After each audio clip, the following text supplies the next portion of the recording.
فرش التراب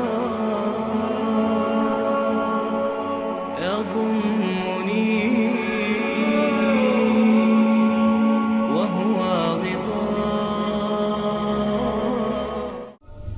کوئی شخص یقین کے ساتھ نہیں کہہ سکتا کہ اب حالات کا کیا رخ ہوگا، اس لیے کہ ظاہر بات ہے قرآن مجید میں مستقبل کے بارے میں خود حضور سے کہلوایا گیا، وَإِنْ أَدْرِي أَقَرِيبٌ أَمْ بَعِيدٌ مَا تُوعَدُونَ. لوگوں مجھے معلوم نہیں ہے کہ جس بات کی تمہیں خبر دی جا رہی ہے وہ قریب آ چکا ہے یا دور ہے.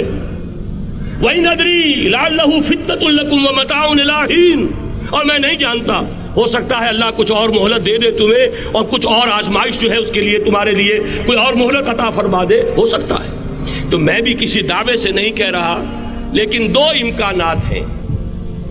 امکان نمبر ایک کیا ہے؟ ابھی عالم اسلام کا ایک سالڈ بلاک ہے جو یہودی ورلڈ آرڈر کی نگاہوں میں کھٹک رہا ہے. میں کھٹکتا ہوں دل یزدہ میں کانٹے کی طرح. اگرچہ ان کی اسٹریٹجی کیا ہے، ایک ایک کر کے ان کے حصے بکھرے کر کے تیا پانچا کرو. ابھی وہ بلاک کون سا ہے؟ ایران ہے، افغانستان ہے، پاکستان ہے، اور روسی ترکستان سے آزاد ہونے والی جو ریاستیں ہیں. یہ ایک سالڈ بلاک. یہ عجمی مسلمان عربی نہیں، عربی گئے، یہ نوٹ کر لیجئے. اس لیے کہ عربوں کو اللہ نے فضیلت دی تھی، محمد ان میں سے تھے صلی اللہ علیہ وسلم، یہ رتبہ بلند ملا جن کو مل گیا.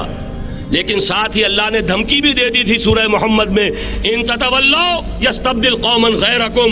اگر تم پیٹھ دکھا دو گے اس مشن کو جو ہم نے تمہارے حوالے کیا ہے، تمہیں ہٹائیں گے، کسی اور کو لے آئیں گے. اور یہ بات ہو چکی ہے 13ویں صدی عیسوی میں. 1258 میں جب سقوط بغداد ہوا ہے، عربوں کے ہاتھ سے عالم اسلام کی قیادت چھین لی گئی، معزول کر دیا. اس کے بعد قیادت کن کے ہاتھوں میں آئی؟ ترکوں کے ہاتھ میں. ترکان تیموری ہندوستان میں، ترکان صفوی ایران میں، ترکان سلجوقی مڈل ایسٹ میں، اور ترکان عثمانی کا تو کہنا ہی کیا ہے.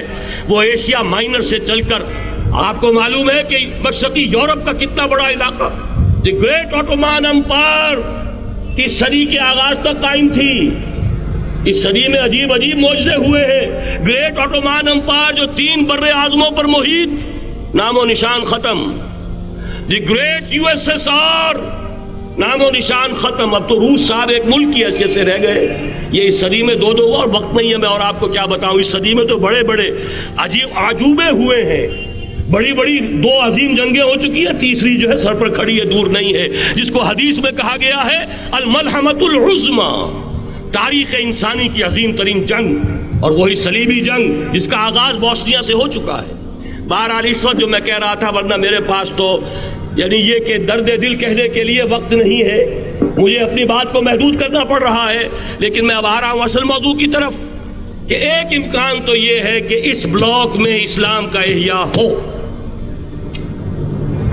اور اس کے لیے کچھ نویدیں بھی موجود ہیں احادیث نبویہ میں.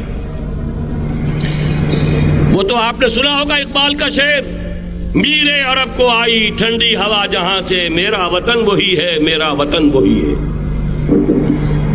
حدیث میں آتا ہے یخرج ناس من المشرق یؤتون للمہدی، یعنی سلطان ہی. مشرق سے فوجیں نکلیں گی یہ جو کہ مہدی کی حکومت قائم کریں گی، اور یہ ہوں گے حضرت فاطمہ کی نسل ہی سے رضی اللہ تعالی عنہا. لیکن عالم عرب کے اندر پھر ایک طاقت بن کر ابھریں گے، باطل کی قوتوں کے خلاف جہاد کریں گے. لیکن ان کو مدد آئے گی 2 طرف سے. ایک زمینی مدد آئے گی مشرق سے، ایک آسمانی مدد آئے گی. عیسیٰ ابن مریم کا نزول، حضرت مسیح علیہ الصلوۃ والسلام جو زندہ آسمان پر اٹھائے گئے تھے نازل ہوں گے. اور در حقیقت ان 2 مددوں کے نتیجے میں پھر یہود کا قلعہ قمع ہوگا، اور یہی گریٹر اسرائیل ان کا گریٹر گریو یارڈ بن کر رہے گا، عظیم تر قبرستان بن کر رہے گا. اس کی بڑی واضح حدیثیں موجود ہیں، اس کی بڑی تفصیلی خبریں موجود ہیں. یہ احادیث کی کتب کے اندر بدقسمتی سے ہماری اس کی طرف توجہ نہیں. ایک تو یہ ہو سکتا ہے.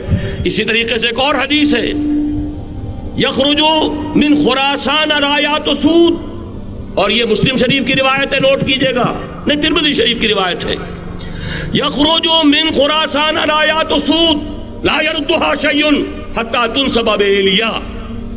اور خراسان حضور کے زمانے میں آج کے افغانستان کا نام تھا. جتنا خون یہاں پر خلوص کے ساتھ دیا گیا ہے اس کی مقدار بھی کم نہیں ہے. یہاں سے خیر برآمد ہوگا. اور دوسری بات اپنے بارے میں نوٹ کر لیجئے، یہ پاکستان، بچا کھچا Pakistan, what remains of Pakistan, یہ اصل میں ہے کیا؟ مولانا بہت خوبصورت انداز میں فرما رہے تھے، یہ 313 نہیں تھے، اسلام تھا. اسی طرح نوٹ کیجئے، پاکستان نہیں ہے، 4 صدیوں کی تجدیدی مساعی کا حاصل ہے.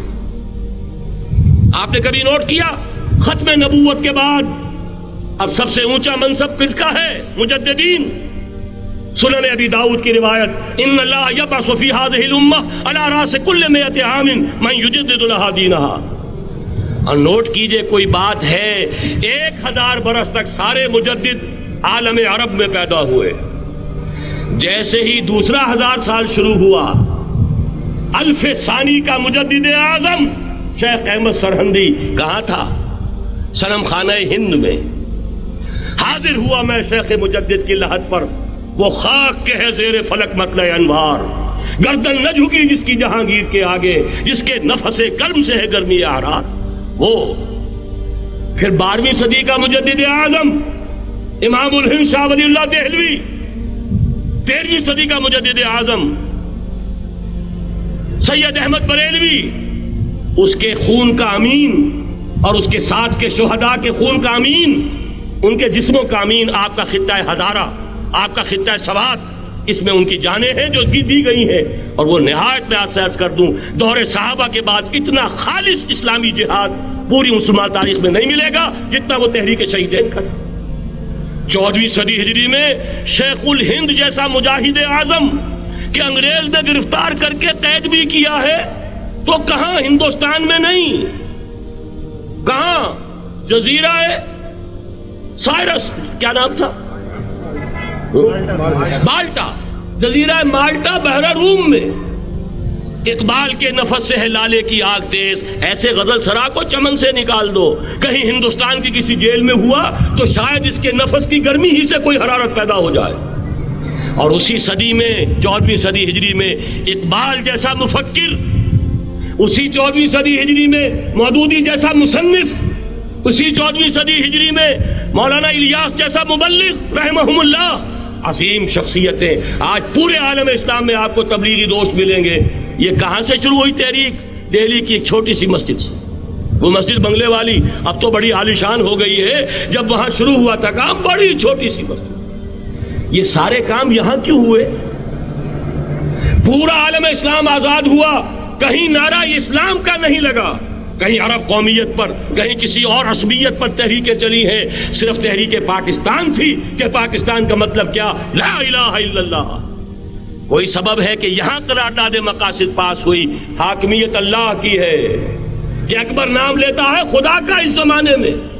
یہ سارا ماضی سامنے رکھیے اور حضور کی دی ہوئی پیشن گوئیوں کا مستقبل سامنے رکھیے. ان دونوں سے ثابت ہوتا ہے اس خطہ ارضی سے کچھ ہونا ہے.